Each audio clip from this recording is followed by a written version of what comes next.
ఇరాన్కు మరోసారి షాక్ ఇచ్చాడు నెతన్యాహు. అవసరమైతే ఇరాన్పై మళ్ళీ దాడి చేస్తామంటూ చెప్తున్నాడు. అమెరికా ఇరాన్ మధ్య చర్చల వేళ నెతన్యాహు వ్యాఖ్యలు సంచలనంగా మారాయి. ఇరాన్ అణ్వాయుధాలు సంపాదించకుండా అడ్డుకునే విషయంలో మేము స్వతంత్రంగా వ్యవహరిస్తామంటూ నెతన్యాహు చెప్తున్నాడు. ఇరాన్పై దాడి చేయాలంటే అమెరికా సపోర్ట్ అవసరం లేదంటూ పరోక్ష వ్యాఖ్యలు మనకు కనిపిస్తున్నాయి. కొద్ది రోజులుగా అమెరికా ఇజ్రాయెల్ మధ్య దూరం పెరుగుతూ వస్తుంది. లెబనాన్పై ఇజ్రాయెల్ దాడులు ఆపకుంటే చర్చలకు రాలేమంటూ అమెరికాకు ఇరాన్ అల్టిమేటం జారీ చేసింది. లెబనాన్పై ఇజ్రాయెల్ దాడుల పట్ల అమెరికా చాలా సీరియస్గా ఉంది. ఈ నేపథ్యంలో ఇజ్రాయెల్ని కంట్రోల్ చేసే ప్రయత్నం అమెరికా చేసింది. ఇజ్రాయెల్కి దాడులు చేయొద్దని చెప్పింది, వినలేదు. ఇంకొంచెం స్ట్రాంగ్గా మీరు మీ మిత్రుల్ని కోల్పోతారేమో ఇలా అయితే అంటూ కూడా చెప్పింది, అయినా వినలేదు. పైగా నెతన్యాహు చాలా క్లియర్గా చెప్తున్నాడు, మా ప్రజల ఇంట్రెస్ట్లే మాకు ఇంపార్టెంట్, మా దేశం అవసరాలు, మా ప్రజల యొక్క ఆకాంక్షలే మాకు ఇంపార్టెంట్, మా ప్రజల సెక్యూరిటీనే మాకు ఇంపార్టెంట్. అవసరమైతే మేము మా మిత్రుల్ని కోల్పోయినా పర్లేదు, నేను మా ప్రజలకి కట్టుబడి ఉంటాను అని చెప్తూనే రీసెంట్గా చేసినటువంటి ఒక కామెంట్ చాలా సంచలనంగా మారింది. నేను పదవిలో ఉన్నంత కాలం ఇరాన్ మీద ఖచ్చితంగా కఠిన వైఖరి కొనసాగుతుంది, దానికి ఎంత మూల్యమైనా చెల్లించుకోవడానికి నేను సిద్ధంగా ఉన్నాను. Till the last day of my service I will continue this war అన్నట్లుగానే చెప్పాడు.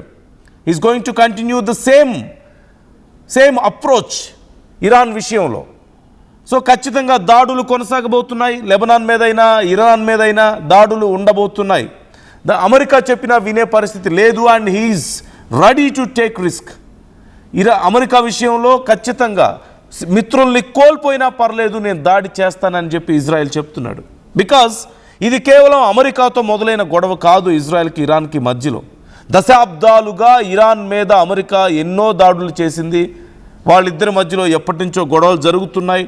అసలు ఇజ్రాయెల్ ఎగ్జిస్టెన్స్నే ఇరాన్ అలాగే మరికొన్ని సౌదీ దేశాలు గుర్తించలేదు, మరికొన్ని గల్ఫ్ దేశాలు గుర్తించలేదు. ఈ నేపథ్యంలో ఎప్పటి నుంచో ఇజ్రాయెల్ చాలా తీవ్రమైనటువంటి యుద్ధాన్ని, అంతర్గత శత్రువుల్ని, అలాగే అంతర్గత దాడుల్ని ఎదుర్కొంటూ వస్తుంది. నెమ్మదిగా బలాన్ని పుంజుకుంటూ వస్తున్నారు. ఇప్పుడు అమెరికా ఇరాన్ మధ్యలో కుదిరినటువంటి ఒక అగ్రిమెంట్ కోసం ఇన్ని దశాబ్దాలుగా మేము ఎంతో మందిని పోగొట్టుకొని, ఎంతో నష్టాన్ని ఫేస్ చేసి, ఎంతో హ్యూమిలియేషన్ ఫేస్ చేసాం, మేము ఇంత సడన్గా ఎలా ఆపుతాం, అసలు ఈ అగ్రిమెంట్స్తో మాకేం సంబంధం ఉంది అని చెప్పేసి ఓ పక్క నెతన్యాహు చాలా క్లారిటీ మెయింటైన్ చేస్తున్నాడు. మరోవైపు ఇరాన్తో ఇక డీల్ కుదిరింది అనుకున్న సమయంలో, ఇక అంతా అయిపోయింది, యుద్ధం లేదు అనుకుంటున్న సమయంలో ఇజ్రాయెల్ లెబనాన్ మధ్యలో ప్రతి దాడులు మనం చూసాం. ఈ నేపథ్యంలో ఇరాన్ ఇలా అయితే మీరు ఈ పీస్ అగ్రిమెంట్ని బ్రేక్ చేసిన వాళ్ళు అవుతారు అని చెప్పి ఇరాన్ మరొకసారి హర్ముజ్ స్ట్రైట్ని మూసివేయడం, మరొకసారి దాడులు చేయడం, గల్ఫ్ దేశాల మీద తీవ్రంగా దాడులు చేయడం మనం చూసాం. ఈ నేపథ్యంలో అమెరికా కూడా హెచ్చరించింది ఇరాన్ని, మీరు ఇలాగే కొనసాగిస్తే, మీ వైఖరిని ఇలాగే ఉంచితే ఖచ్చితంగా మేము మరింత తీవ్రమైన దాడులు చేస్తామంటూ ఇరాన్కి సంబంధించిన కీలక సైనిక స్థావరాల మీద, వాళ్ళ రాడార్ సిస్టమ్స్ మీద, అలాగే హర్ముజ్ స్ట్రైట్కి చుట్టుపక్కల ఉన్నటువంటి వాళ్ళ క్షిపణి అలాగే డ్రోన్ స్టోర్స్ మీద దాడులు చేసి విధ్వంసం సృష్టించారు. ఈ నేపథ్యంలో మరొకసారి చర్చలకి సంసిద్ధమైనటువంటి పరిస్థితుల్లో, మరొకసారి పీస్ టాక్స్ కంటిన్యూ అవ్వాలని చెప్పేసి యుఎస్ కొంచెం ప్రెషర్ చేస్తున్న నేపథ్యంలో ఇజ్రాయెల్ మాత్రం చాలా క్లారిటీ మెయింటైన్ చేస్తూ వస్తుంది that they don't want to stop this war. They never wanted to stop this war. They always wanted to fight with Iran. They wanted to continue the bombing, and they never asked for this peace talk or peace agreements, so-called peace agreements. So, ఇలాంటి drama మాకు అవసరం లేదు అని చెప్పేసి Israel చాలా క్లియర్గా చెప్తున్నటువంటి పరిస్థితి మనం చూస్తున్నాం. సో ఇప్పుడు అమెరికా ఏం చేయబోతుంది? ఇజ్రాయెల్కి రిక్వెస్ట్ చేసే ప్రయత్నం చేసింది, కుదరలేదు. నచ్చజెప్పే ప్రయత్నం చేసింది, కుదరలేదు. ఈవెన్ ఇజ్రాయెల్ని భయపెట్టే ప్రయత్నం చేసింది, maybe you may lose your friends అని చెప్పి, అయినా సరే ఇజ్రాయెల్ వినడం లేదు. If Israel continue the attacks on Lebanon or Iran మళ్ళీ తిరిగి మేము హర్ముజ్ స్ట్రైట్ని మూసివేస్తామని, ఈ పీస్ అగ్రిమెంట్ని కుదుర్చుకోమని చెప్పేసి అమెరికాని బెదిరిస్తూ వస్తుంది. అమెరికా ఇటు ఇజ్రాయెల్ని కంట్రోల్ చేయలేక, అలాగని ఇరాన్తో యుద్ధం కొనసాగించలేక మధ్యలో ట్రంప్ సతమతం అవుతున్నటువంటి పరిస్థితి కనపడుతుంది. But is this really important for Trump? ఈ వార్ అవసరమా అసలు ఒకప్పుడు ఇజ్రాయెల్ ఇరాన్ గొడవ పడుతున్న సమయంలో ట్రంప్ మధ్యలో వెళ్ళి వేలు పెట్టి గందరగోళం చేసి అక్కడ ఇరాన్ మీద బాంబింగ్ చేసి ఇరాన్ మీద దాడులు చేసి అక్కడ ఎంతోమంది చిన్నపిల్లలు అక్కడి సామాన్య పౌరులు ప్రాణాలు కోల్పోవడానికి కారణమయ్యి ఓపెన్ చేస్తున్న హెర్ముజ్ స్ట్రైట్ని క్లోజ్ చేయించి ప్రపంచం అంతా అతలాకుతలం అయ్యేలా చేసి ఇప్పుడు మళ్ళీ నేనే యుద్ధాన్ని ఆపానని చెప్పుకోవడానికి ప్రయత్నం చేస్తున్నాడు, పీస్ టాక్స్ అని, పీస్ అగ్రిమెంట్స్ అని. So do you think Israel is going to really listen to US? లేదంటే ఇజ్రాయెల్ ఇక ముందు కూడా ఇలాంటి వైఖరిని కొనసాగించే అవకాశం ఉందని మీకు అనిపిస్తుందా? ఒక్కసారి మీరు చూడండి ఎంత ఉద్రిక్త పరిస్థితులు, ఎంత భయంకరమైన బాంబింగ్ జరుగుతుంది అనేది. సో అంతర్జాతీయ సమాజానికి ఇజ్రాయెల్ చెప్తుంది ఒక్కటే, they don't want this agreements, peace agreements, so called peace agreements, or they don't want to involve in this talk also. వాళ్ళ వైఖరి మనం చాలా క్లియర్గా చూస్తూ ఉన్నాం.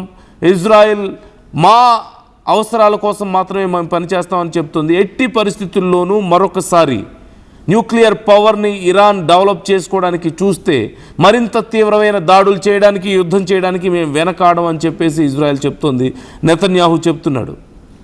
ఇప్పుడు ట్రంప్ ఏం చేయబోతున్నాడు? ఇజ్రాయెల్ని ఎలా కంట్రోల్ చేస్తాడు? Israel is ready to end their friendship with US అవసరమైతే. మరి యుఎస్కున్న ఆప్షన్స్ ఏంటి? They can't continue the war with Iran and they can't stop Israel from attacking Iran or Lebanon. మరి ఏం చేయగలుగుతాడు ట్రంప్ అనేది ఎవరికి అర్థం కావడం లేదు. He's trying to make peace with all these talks, but అది వర్కౌట్ అయ్యేలా కనిపించడం లేదు until Israel stops this war. Israel వైపు నుంచి ఈ దాడులు ఆగే వరకు. బట్ ఒకవేళ ఇజ్రాయెల్ దాడులు ఆపినా ఇరాన్ ఫ్యూచర్లో ఇజ్రాయెల్కి మరొకసారి థ్రెట్గా మారే అవకాశం ఉంది, మరొకసారి తమ మీద దాడులు చేసే అవకాశం ఉందనేది ఇజ్రాయెల్ చెప్తున్న మాట. ఇన్ని దశాబ్దాలుగా మా మీద అదే జరుగుతుందని చెప్తుంది. సో ఎవరు ఇక్కడ కరెక్ట్గా ఆలోచిస్తున్నట్లుగా మీకు అనిపిస్తుంది? ట్రంప్ ముందున్న ఆప్షన్స్ ఏంటని మీకు అనిపిస్తుంది? ఇజ్రాయెల్ ఇలాగే కొనసాగితే, ఇలాగే దాడులు కొనసాగిస్తే ఇక ఫ్యూచర్లో కూడా పీస్ అనేది ఉండదా?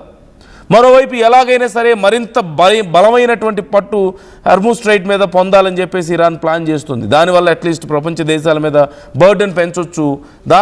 అక్కడి నుంచి యుఎస్ మీద కానీ, అవసరమైతే ఇజ్రాయెల్ మీద కూడా కొంత ఒత్తిడి తేవచ్చు అని ప్లాన్ చేసుకుంటుంది. బట్ అది పాసిబుల్ అయ్యేలా కనిపించడం లేదు. యుఎస్ ఒప్పుకోవడం లేదు. హెర్ముజ్ స్ట్రైట్ మీద మేము ట్యాక్సులు వసూలు చేస్తామన్నా, లేకపోతే అక్కడ మేము మా సైన్యాన్ని మళ్ళీ మోహరిస్తామని చెప్తూ ఉంటే వినడం లేదు. సో మొత్తం మీద చాలా గందరగోళ పరిస్థితి. పీస్ ఎక్కడుంది ఈ మొత్తం వ్యవహారంలో అంటే ఇదిగో దగ్గరలోనే ఉంది అని కనిపిస్తుంది, బట్ అది రావడం లేదు. It's a never ending process లాగా కనిపిస్తుంది. మీ అభిప్రాయాలు ఏంటి ఈ అంశానికి సంబంధించి? కామెంట్ చేయండి.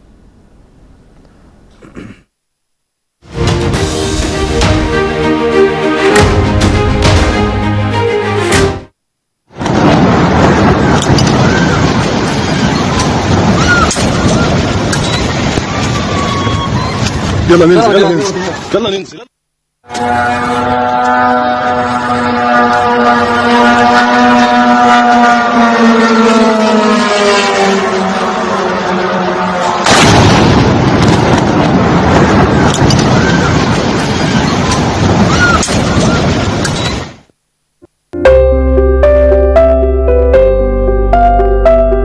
చిన్న చిన్న ఆనందాలు 35 ఏళ్లుగా నా జీవితంలో లేవు. 35 ఏళ్లుగా నేను డైపర్లలో బ్రతికాను. 6 సెంటీమీటర్ల ఫిస్టులా నా మూత్రాశయంలో లీక్ కారణమైంది. ఎవరూ నాకు సహాయం చేయలేకపోయారు. ఏఐఎన్యూలో వైద్యులను కలిసే వరకు. అక్కడ వారు రోబోటిక్ శస్త్రచికిత్సతో నాకు పరిష్కారం ఇచ్చారు. వారు నా ఆత్మవిశ్వాసాన్ని కూడా తిరిగిచ్చారు. Precision care makes it possible. The Center for Robotic Surgery at AINU